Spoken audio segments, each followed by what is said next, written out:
जय हिंद दोस्तों, नमस्कार। आपका स्वागत है लक्ष्य सिलेक्शनपुर यूट्यूब चैनल में। दोस्तों, इस वीडियो में मैं आज आप सभी लोगों को बताऊंगा आरपीएफ कांस्टेबल एंड एसआई के लिए जीके जीएस क्वेश्चन, जो आपके एग्जाम्स के लिए दोस्तों बहुत ही इंपॉर्टेंट क्वेश्चन है। दोस्तों, यकीन मानिए, अगर आप इस वीडियो को पूरा देख लेते हैं तो ये जो क्वेश्चन है आपके एग्ज़ाम्स के लिए बहुत ही मददगार साबित होने वाला है, क्योंकि ये सभी क्वेश्चन दोस्तों मैं 3-4 घंटे रिसर्च करने के बाद ही वीडियो में इंक्लूड किया हूं दोस्तों, क्योंकि ये सभी प्रश्न मैंने आपके लिए इम्पोर्टेंट एंड सिलेक्टेड प्रश्न शामिल किया हूं। तो दोस्तों प्लीज़ वीडियो को पूरा देखना, तभी आपके समझ में आएगा दोस्तों। और दोस्तों, अगर आप अभी तक चैनल को सब्सक्राइब नहीं किया है तो प्लीज़ चैनल को सब्सक्राइब कर लेना एंड वीडियो को एक लाइक कर देना दोस्तों, और अपने दोस्तों के साथ वीडियो को शेयर कर देना ताकि वो भी अपने तैयारी को बेहतर बना सकें दोस्तों। तो हम लोग चलते हैं अपने क्वेश्चन पर। तो क्वेश्चन हम लोगों का है फर्स्ट नंबर, यह है आप लोगों का, दुनिया का सबसे छोटा युद्ध किन देशों के बीच लड़ा गया था। यानी दुनिया का सबसे छोटा युद्ध जो है दोस्तों वो किन देशों के बीच लड़ा गया था। तो जो दुनिया का सबसे छोटा युद्ध जो है वो आपके इंग्लैंड और जिंजीबार के बीच लड़ा गया था। इंग्लैंड और जिंजीबार के बीच जो जो है वो सबसे छोटा युद्ध लड़ा गया था। तो हम लोगों का जो राइट आंसर है दोस्तों वो ऑप्शन सी है, यानी ऑप्शन सी वाले मेरे सभी दोस्त सही हैं। तो ऑप्शन सी को हम करेक्ट करते हैं और अगले क्वेश्चन पर चलते हैं दोस्तों। अगला क्वेश्चन हम लोगों का जो है वो है सेकंड नंबर क्वेश्चन, यानी 2 नंबर क्वेश्चन आ चुका है। सबसे पहले पृथ्वी की परिधि किसने नापी थी। यानी सबसे पहले जो है वो पृथ्वी की परिधि किसने नापा था। तो सबसे पहले पृथ्वी की परिधि जो है वो आपके इरेटोस्थनीज ने नापा था। इरेटोस्थनीज राइट आंसर दोस्तों हम लोगों का ऑप्शन डी है, यानी ऑप्शन डी वाले मेरे सभी दोस्त सही हैं। दोस्तों, वीडियो में लास्ट तक बने रहे और अपना जो स्कोर है वो लास्ट में कमेंट करके बताएं दोस्तों, क्योंकि मैं इस वीडियो में आपके लिए 50+ प्रश्न शामिल किया हूँ, यानी 50 प्रश्न इस वीडियो में है। तो अपना लास्ट में जो है वो स्कोर कमेंट करके बताना दोस्तों, तो मुझे भी पता चलेगा कि आपका जो तैयारी है वो कितने अच्छे लेवल तक हो रही है दोस्तों। तो अपना क्वेश्चन हम लोग देखते हैं और अपना स्कोर बताइएगा लास्ट में। तो हम लोगों का इस जो क्वेश्चन है वो आपका है, उपग्रहों की आमोस श्रेणी किस देश की है। यानी उपग्रहों की जो आमोस श्रेणी है वो किस देश की है। तो उपग्रहों की जो आमोस श्रेणी है वो आपका है इजराइल। ये जो इजराइल है दोस्तों, यही आमोस श्रेणी का जो है वो उपग्रहों का आमोस श्रेणी है। तो राइट आंसर हम लोग का दोस्तों ऑप्शन जो ये डी वाला है यही करेक्ट आंसर है दोस्तों। तो ऑप्शन डी को हम लोग करेक्ट करते हैं। उसके बाद आगे वाला जो क्वेश्चन है उसको देखते हैं। तो आगे चलते हैं। आगे क्वेश्चन में आपको लिखा है पेडोजेनेसिस प्रक्रिया किससे संबंधित है। ये जो पेडोजेनेसिस प्रक्रिया है ये किससे संबंधित है। तो दोस्तों इसमें हम लोगों का राइट आंसर है वो ऑप्शन बी है, यानी मृदा का निर्माण। तो मृदा का निर्माण हम लोगों का दोस्तों राइट है। तो जितने मेरे दोस्त मृदा का निर्माण यानी ऑप्शन बी को करेक्ट किए हैं वो सभी दोस्त सही हैं। तो ऑप्शन बी वाले मेरे सभी दोस्त सही हैं दोस्तों। तो चलते हैं आगे क्वेश्चन पर। आगे जो क्वेश्चन है आपका वो है मानव विकास व जीवन की गुणवत्ता का अध्ययन जो है वो भूगोल की किस शाखा में किया जाता है। यानी मानव विकास व जीवन की गुणवत्ता का अध्ययन जो है वो भूगोल की किस शाखा में किया जाता है दोस्तों। तो जो भूगोल का शाखा में मानव विकास का अध्ययन किया जाता है उसको कहते हैं हम लोग विकास भूगोल। यानी मानव विकास की जो हम लोग अध्ययन करते हैं उस भूगोल को हम लोग विकास भूगोल कहते हैं दोस्तों। यानी हम लोगों का राइट आंसर ऑप्शन ये है, यानी ऑप्शन ये वाले मेरे दोस्त सही है। तो ऑप्शन ये को दोस्तों करेक्ट करते हैं। आगे क्वेश्चन जो है हम लोगों का वो है आपका 6 नंबर क्वेश्चन, पेडोलॉजी में किसका अध्ययन किया जाता है। यानी पेडोलॉजी में जो है वो किसका अध्ययन किया जाता है। तो पेडोलॉजी में जो हम लोग अध्ययन करते हैं वो मृदा का अध्ययन करते हैं। यानी पेडोलॉजी में मृदा का अध्ययन किया जाता है। राइट आंसर हम लोगों का दोस्तों ऑप्शन बी है, यानी ऑप्शन बी वाले मेरे दोस्त जो हैं वो सही हैं। तो ऑप्शन बी को करेक्ट करते हैं और अगला क्वेश्चन देखते हैं। तो अगला जो क्वेश्चन है वो आप लोगों का है 7 नंबर क्वेश्चन दोस्तों, पृथ्वी के अनुमानित आयु लगभग कितनी है। यानी पृथ्वी का जो अनुमानित आयु है वो लगभग कितनी है। तो इसका जो राइट आंसर है वो आप लोगों को कमेंट करके बताना है दोस्तों। वो आपका है ऑप्शन ये 4.5 अरब वर्ष, 4.5 अरब वर्ष। और आपका सी नंबर है 4 अरब वर्ष, या फिर आपका डी जो है वो 2.5 अरब वर्ष। तो इसका राइट आंसर आप लोग जो है अपने घर से कमेंट करके बताइए दोस्तों कि इसका राइट आंसर क्या होगा। और अगले क्वेश्चन पर चलते हैं, तब तक इसका राइट आंसर कमेंट करके बताइए, कमेंट ज़रूर कीजिएगा दोस्तों। आपका 8 नंबर क्वेश्चन जो है वो आपका है, निम्नलिखित में से किन चट्टानों को फ्लूटोनिक चट्टानें कहा जाता है। यानी निम्नलिखित में से दोस्तों किन चट्टानों को जो है वो प्लूटोनिक चट्टानें कहा जाता है। तो इसमें हम लोगों का जो राइट आंसर क्या होने वाला है वो आपका ऑप्शन ए, यानी गहन आंतरिक आग्नेय चट्टानें, गहन आंतरिक आग्नेय चट्टानें। तो राइट आंसर हम लोगों का ऑप्शन ये है, ऑप्शन ए को करेक्ट करते हैं दोस्तों। और आगे क्वेश्चन हम लोगों का है वो है 9 नंबर क्वेश्चन। 9 नंबर को देखते हैं, वो है अंतर्राष्ट्रीय प्रकृति संरक्षण संघ का मुख्यालय कहाँ पर स्थित है। यानी अंतर्राष्ट्रीय प्रकृति संरक्षण संघ का मुख्यालय जो है वो कहाँ स्थित है। तो इसमें हम लोगों का राइट आंसर क्या है दोस्तों, तो वो है हम लोगों का जिनेवा। यानी जिनेवा में जो है वो अंतर्राष्ट्रीय प्रकृति संरक्षण संघ का मुख्यालय स्थित है। तो राइट आंसर ऑप्शन ये वाले सभी दोस्त सही हैं। तो ऑप्शन ये को दोस्तों राइट करते हैं। और आगे क्वेश्चन हम लोगों का है वो है 10 नंबर क्वेश्चन।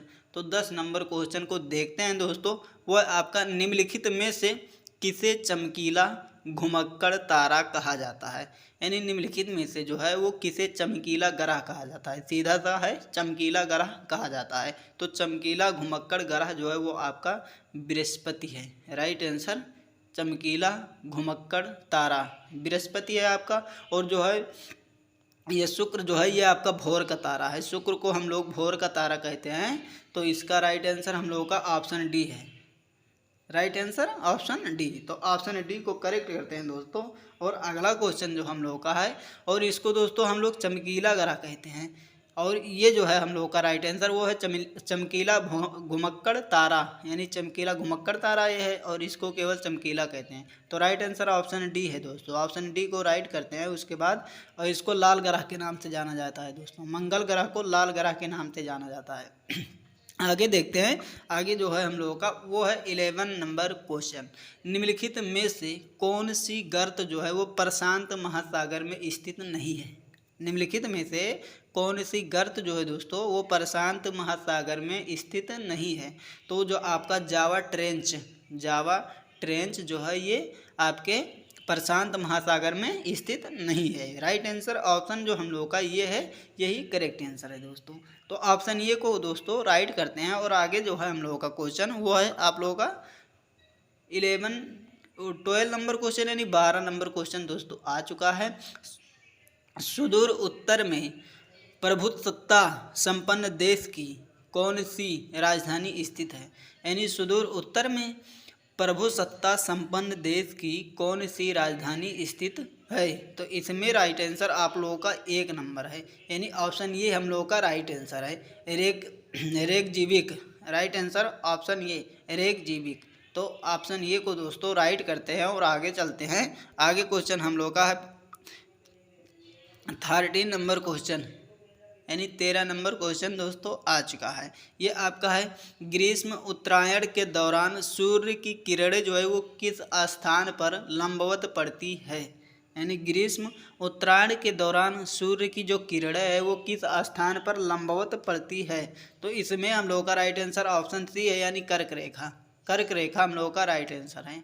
तो ऑप्शन सी को करेक्ट करते हैं और आगे क्वेश्चन पर चलते हैं। तो दोस्तों कर्क रेखा के बारे में और बता दूं, जो कर्क रेखा है वो भारत के 8 राज्यों से होकर गुजरता है दोस्तों।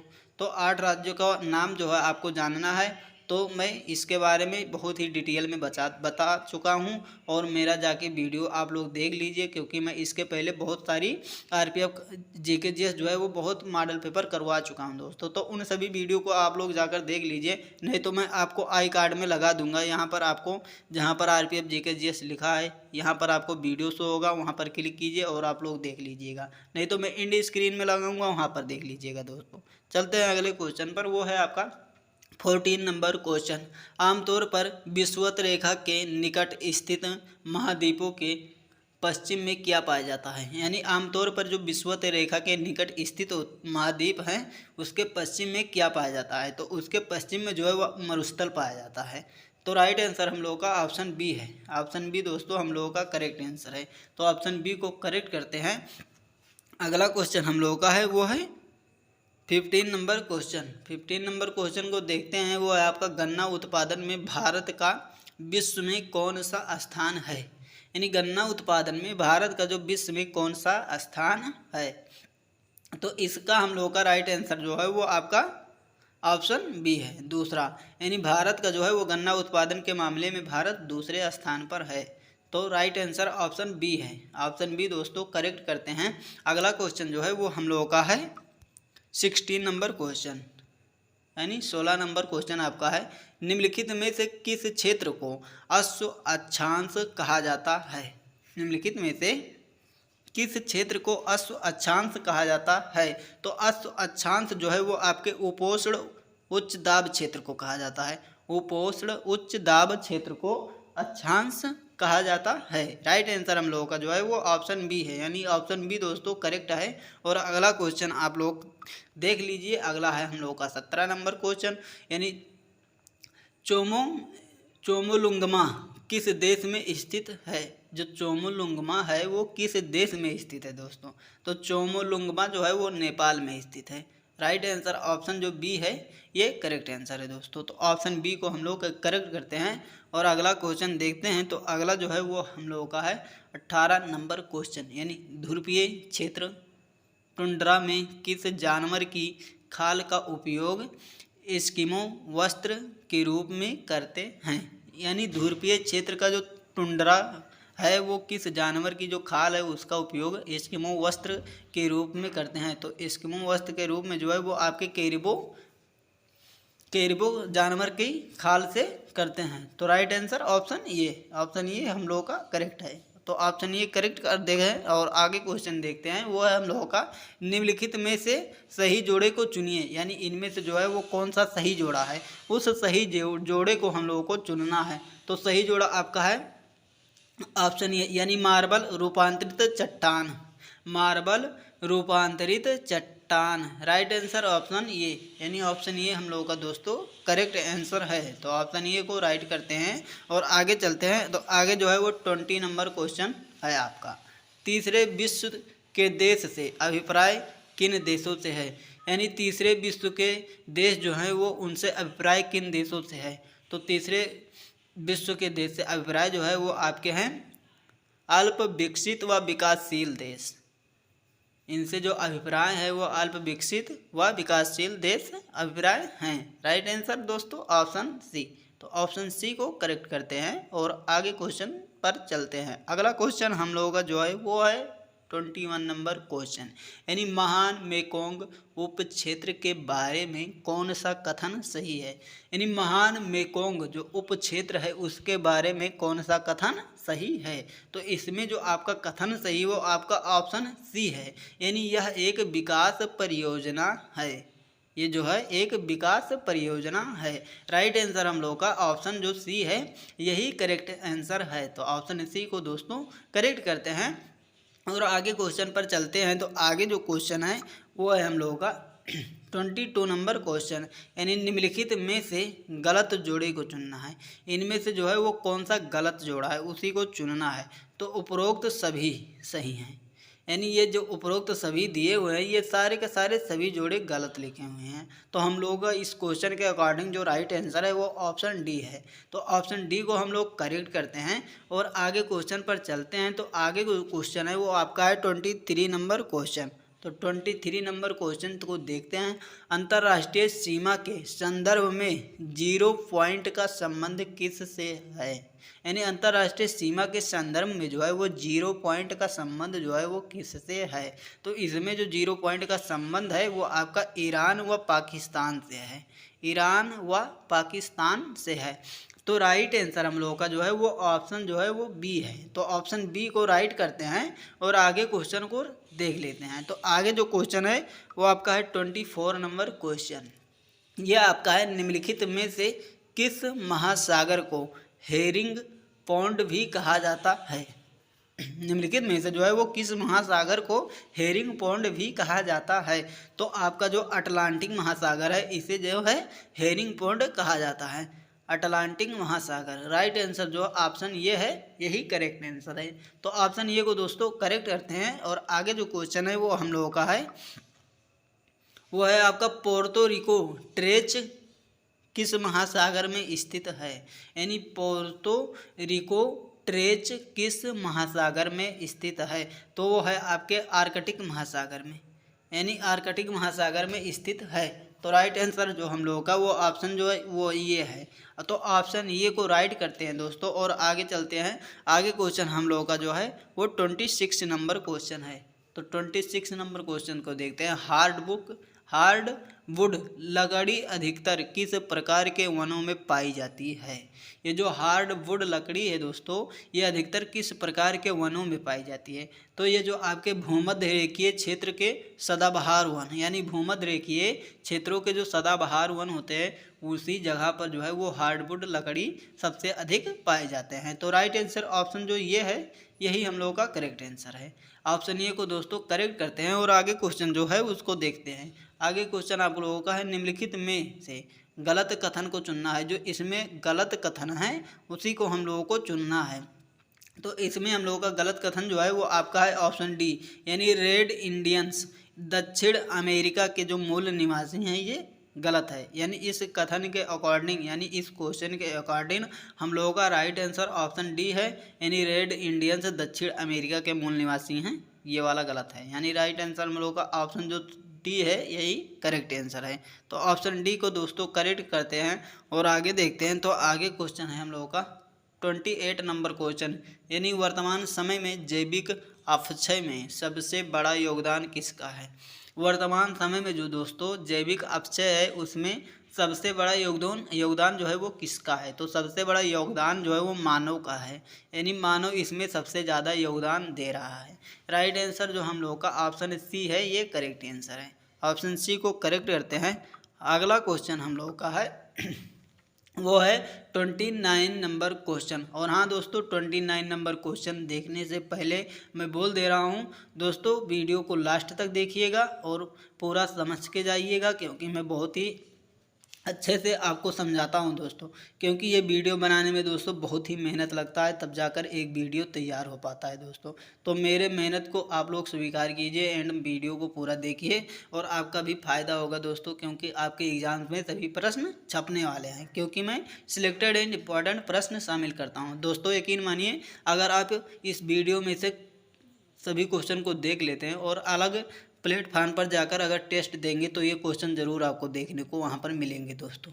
तो वीडियो को पूरा देखिए और चैनल को, जितने मेरे दोस्त नए लोग हैं वो सभी चैनल को सब्सक्राइब कर लेना दोस्तों, क्योंकि चैनल को सब्सक्राइब कर लेंगे तो आपके पास वीडियो सबसे पहले पहुँचेगा और आप सबसे पहले देख पाएंगे। और वीडियो को अभी तक लाइक नहीं किए तो लाइक कर देना एंड वीडियो को शेयर भी कर देना, क्योंकि आपके दोस्त भी अपने तैयारी को अच्छा एंड बेहतर बना सकें। तो वीडियो को ज़रूर शेयर करना दोस्तों। तो 29 नंबर क्वेश्चन देखते हैं। वो है हम लोगों का, बुशमैन निम्नलिखित में से किस महाद्वीप के मूल निवासी हैं? यानी जो बुशमैन है वो किस महाद्वीप के जो है वो मूल निवासी हैं? तो जो आपका अफ्रीका महाद्वीप है यहाँ के ये मूल निवासी हैं। राइट आंसर हम लोग का ऑप्शन जो है वो सी है। तो ऑप्शन सी को राइट करते हैं, अफ्रीका महाद्वीप। तो करेक्ट आंसर ऑप्शन सी है। ऑप्शन सी वाले मेरे सभी दोस्त सही हैं। निम्नलिखित में से किसे ट्रूसियल स्टेट कहा जाता है? निम्नलिखित में तो जो है वो किसे ट्रूसियल स्टेट कहा जाता है? तो ट्रूसियल स्टेट जो है वो आपके संयुक्त अरब अमीरात को कहा जाता है, यानी यूएई को कहा जाता है, संयुक्त अरब अमीरात। राइट आंसर ऑप्शन जो बी है यही करेक्ट आंसर है। तो ऑप्शन बी हम लोगों का राइट आंसर है दोस्तों। और आगे चलते हैं। आगे क्वेश्चन हम लोगों का जो है वो है 31 नंबर क्वेश्चन, यानी निम्नलिखित में से कौन सा सागर जो है वो चारों ओर से भूमि से घिरा हुआ है? यानी ऐसा कौन सा सागर है दोस्तों वो चारों ओर से केवल भूमि से घिरा हुआ है और बीच में वो सागर है? तो जो बीच में वो सागर है वो आपका अराल सागर है। अराल सागर चारों तरफ से भूमि से घिरा हुआ है और बीच में वो सागर है। राइट आंसर हम लोगों का ऑप्शन जो डी है यही करेक्ट आंसर है दोस्तों। तो क्वेश्चन को बड़े ही ध्यान से देखिएगा, तभी आपके दिमाग में ये क्वेश्चन छप जाएगा दोस्तों। बड़े ही ध्यान से क्वेश्चन पर नज़र रखिए दोस्तों। आपका है, विश्व का पहला सह शिक्षा बोर्डिंग विद्यालय किस देश में स्थित है? विश्व का पहला सह शिक्षा बोर्डिंग विद्यालय जो है वो किस देश में स्थित है? तो आपका स्कॉटलैंड देश में स्थित है। स्कॉटलैंड जो है वो आपका राइट आंसर है दोस्तों। तो स्कॉटलैंड को राइट करते हैं और आगे चलते हैं। Option B is the correct answer. आगे चलते हैं, वो है हम लोगों का दोस्तों 33 नंबर क्वेश्चन। वर्ष 2001 में कनाडाई भू सर्वेक्षण विभाग ने किस स्थान पर उत्तरी चुंबकीय ध्रुव को निश्चित किया था? यानी वर्ष 2001 में कनाडाई भू सर्वेक्षण विभाग जो है वो किस स्थान पर उत्तरी चुंबकीय ध्रुव को निश्चित किया था? तो जो आपका वो स्थान था वो आपका एलेसमियर द्वीप था। एलेसमियर द्वीप पर जो है वो उत्तरी चुंबकीय ध्रुव को निश्चित किया था। राइट आंसर हम लोगों का ऑप्शन सी है। तो ऑप्शन सी को दोस्तों करेक्ट करते हैं। अगला क्वेश्चन हम लोगों का है, वो है आपका 34 नंबर क्वेश्चन। निम्नलिखित में से भूमि अधिस्तरीय की सही परिभाषा कौन सी है? निम्नलिखित में से जो है वो भूमि अधिस्तरीय की सभी परिभाषा कौन सी है? तो इसका जो सही परिभाषा है आपका वो है, बाढ़ युक्त निक्षेप नदी के किनारे की ऊंचाई को ऊपर कर सकते हैं। यानी बाढ़ युक्त निक्षेप नदी किनारे की जो ऊंचाई है उसको हम लोग ऊपर कर सकते हैं। तो राइट आंसर हम लोगों का ऑप्शन जो ये है यही करेक्ट आंसर है। यानी भूमि अधिस्तरण की सही परिभाषा जो है वो आपका बाढ़ युक्त निक्षेप नदी किनारे की जो ऊंचाई होती है उसको हम ऊपर कर सकते हैं। राइट आंसर हम लोगों का ऑप्शन जो ये है यही करेक्ट आंसर है। तो ऑप्शन ये को करेक्ट करते हैं। आगे है वो आप लोगों का है, विश्व का सबसे बड़ा भूतापीय ऊर्जा प्लांट किस देश में स्थित है? यानी विश्व का जो सबसे बड़ा भूतापीय ऊर्जा प्लांट है दोस्तों वो किस देश में स्थित है? तो वो आपके अमेरिका में स्थित है। भूतापीय ऊर्जा प्लांट जो है वो अमेरिका में स्थित है। विश्व का सबसे बड़ा भूतापीय प्लांट है तो वो आपके अमेरिका में है। राइट आंसर ऑप्शन जो ये है यही करेक्ट आंसर है। तो ऑप्शन ये को दोस्तों करेक्ट करते हैं। आगे क्वेश्चन है हम लोगों का, वो है आप लोगों का 36 नंबर क्वेश्चन। यानी डेथ वैली यानी मौत की घाटी निम्नलिखित में से किस मरुस्थल में स्थित है? डेथ वैली जो मौत की घाटी होती है वो किस मरुस्थल में स्थित है? तो जो मरुस्थल में स्थित है वो है मोजावे मरुस्थल। मोजावे मरुस्थल में जो है वो मौत की घाटी स्थित है। राइट आंसर हम लोगों का जो दोस्तों ऑप्शन ये है यही करेक्ट आंसर है। तो ऑप्शन ये को करेक्ट करते हैं और आगे चलते हैं। आगे क्वेश्चन है हम लोगों का 37 नंबर क्वेश्चन, उसको देखते हैं। वो है आपका, बहरीन में कुल कितने द्वीप हैं? जो बहरीन देश है दोस्तों उसमें कुल कितने द्वीप हैं? तो उसमें आपके 33 द्वीप हैं। कुल 33 द्वीप हैं। बहरीन में जो है वो कुल 33 द्वीप हैं। राइट आंसर हम लोगों का ऑप्शन बी है। तो ऑप्शन बी को दोस्तों करेक्ट करते हैं और आगे जो क्वेश्चन है वो उसको देखते हैं। तो आगे क्वेश्चन आपका है 38 नंबर क्वेश्चन। यानी पृथ्वी के केंद्र की जो ओर जाने पर किसी वस्तु का ओजन क्या होता है? पृथ्वी के केंद्र की ओर जब हम लोग जाते हैं तो उस वस्तु का वजन जो है वो कैसा होता है? बढ़ेगा या फिर कम होगा या समान रहेगा? मतलब जितना है उतना ही रहेगा या अनंत हो जाएगा? तो इसमें क्या होगा? राइट आंसर वो आपका जो है वो कम होगा। यानी हम लोग पृथ्वी की केंद्र की ओर अगर जा रहे हैं तो उस स्थान पर जाने से जो वो वस्तु है उसका वजन कम हो जाएगा, तो उसका वजन घट जाएगा। यानी राइट आंसर ऑप्शन जो बी है यही करेक्ट आंसर है। तो ऑप्शन बी को दोस्तों करेक्ट करते हैं और आगे क्वेश्चन पर चलते हैं। वो है हम लोगों का, भारत में हायसिंथ नाम जंगली घास किस महाद्वीप से आई है? भारत में जो हायसिंथ नाम की जंगली घास है वो किस महाद्वीप से आई है? तो दक्षिणी अमेरिका महाद्वीप से आई है और वो घास है हायसिंथ जंगली घास। Right answer option B. तो ऑप्शन बी को करेक्ट करते हैं और आगे चलते हैं। वो है हम लोगों का 40 नंबर क्वेश्चन। यानी निम्नलिखित में से किस देश में कॉफ़ी के पौधे की उत्पत्ति हुई थी? यानी निम्नलिखित जो है वो किस देश में कॉफ़ी की पौधे की जो है उत्पत्ति हुई थी? तो वो जो आपकी इथोपिया, यानी इथोपिया में जो है वो कॉफ़ी की जो पौधे होते हैं उसकी उत्पत्ति हुई थी। राइट आंसर ऑप्शन जो डी है यही करेक्ट आंसर है दोस्तों। तो ऑप्शन डी को हम लोग राइट करते हैं और अगले क्वेश्चन पर चलते हैं। वो है अगला क्वेश्चन आप लोगों का है, दक्षिण एशिया में एकमात्र सक्रिय ज्वालामुखी किस देश में स्थित है। दक्षिण एशिया का जो एकमात्र सक्रिय ज्वालामुखी है दोस्तों, वो किस देश में स्थित है, तो वो आपके भारत में स्थित है। राइट आंसर हम लोगों का राइट ऑप्शन ये है, यानी दक्षिण एशिया का जो एकमात्र सक्रिय ज्वालामुखी है वो आपके भारत में स्थित है, यानी हम लोगों का राइट आंसर ऑप्शन ये है। ऑप्शन ये को दोस्तों राइट करते हैं और आगे चलते हैं। तो आगे क्वेश्चन पर चलते हैं, वो है आप लोगों का, हिंदू व जैन धर्म में ब्राह्मण का केंद्र किसे माना गया है। यानी हिंदू व जैन धर्म जो है वो ब्रह्मांड का केंद्र किसे माना गया है। हिंदू व जैन धर्म में ब्रह्मांड का केंद्र किसे माना गया है, तो मेरू पर्वत को जो है वो ब्रह्मांड का केंद्र माना गया है दोस्तों।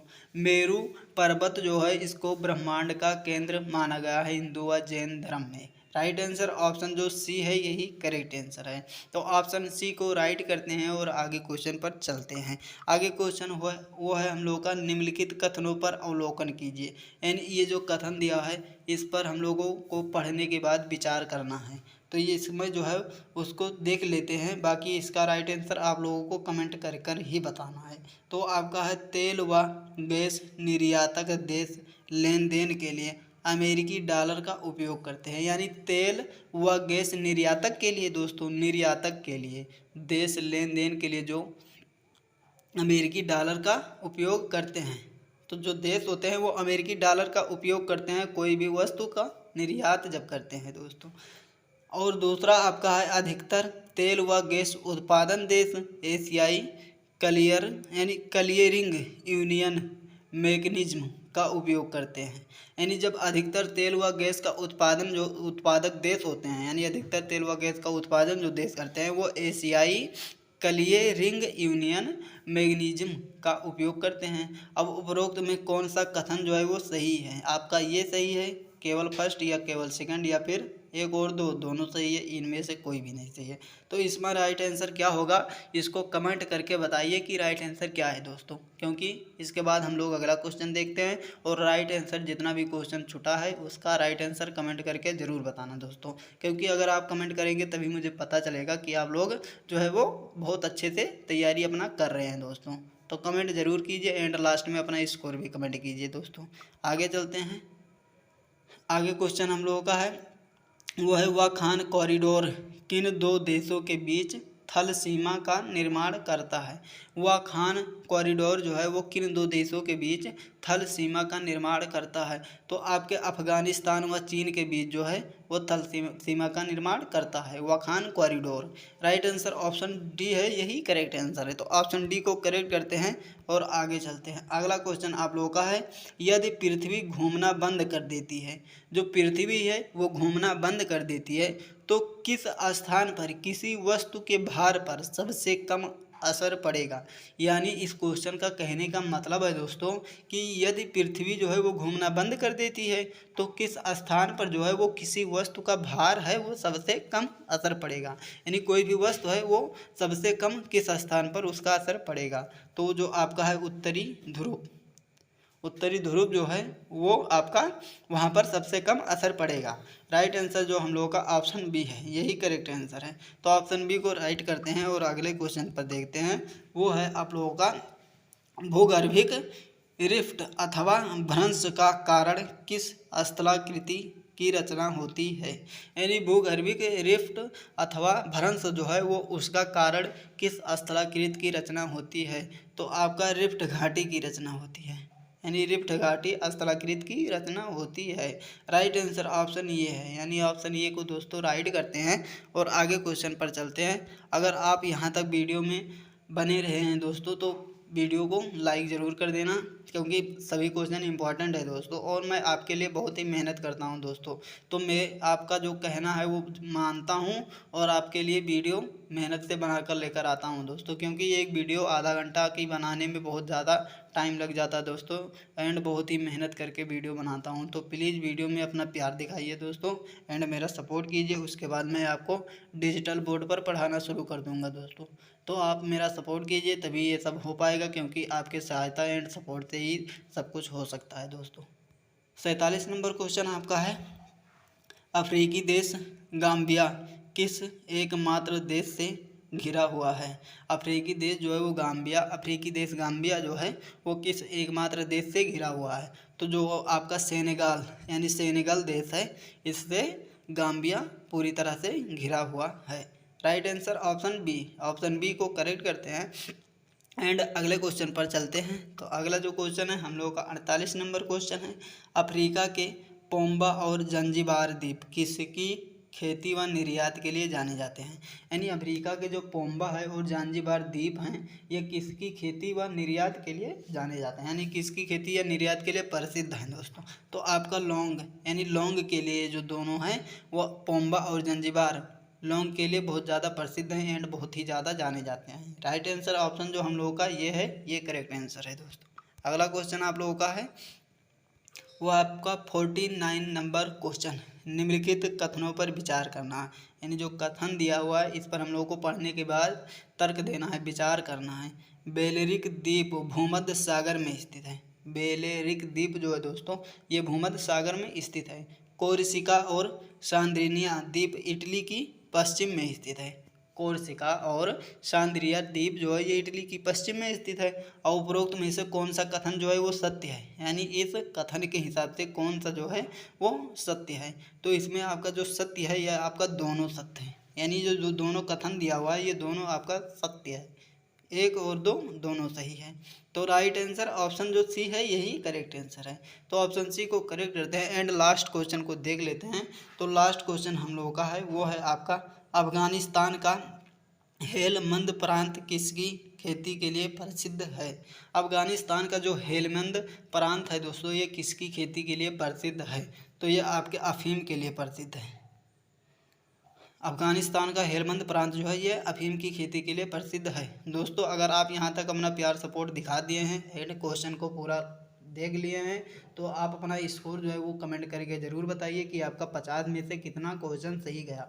अगर आपका 40 प्लस क्वेश्चन दोस्तों सही जाता है, यानी 50 में से आपका 40 प्लस प्रश्न सही जाता है दोस्तों, तो मैं मानता हूं कि आपका ये बहुत ही सेफ स्कोर है, क्योंकि इतना स्कोर लाना किसी के बस की बात नहीं है। अगर आपका आ जाता है तो आपको सिलेक्शन लेने से दोस्तों कोई नहीं रोक सकता है। 40 प्लस प्रश्न बहुत ही सेफ स्कोर है और सेफ स्कोर के लिए अदर वीडियो देखने की ज़रूरत नहीं है दोस्तों। इन सभी के बारे में मैं भी वीडियो बनाकर आप सभी लोगों को बता सकता हूँ, लेकिन मैं फालतू टाइम वेस्ट नहीं करता हूँ। आपके लिए आपके जीवन में टाइम बहुत ही इंपॉर्टेंट है दोस्तों, इसलिए अपना टाइम वैल्यू जो है वो बहुत अच्छे जगह पर ही उपयोग कीजिए, क्योंकि अपना टाइम अभी अच्छे जगह पर उपयोग करेंगे तो आपका जीवन जो है बहुत ही आनंदमय बन जाएगा दोस्तों।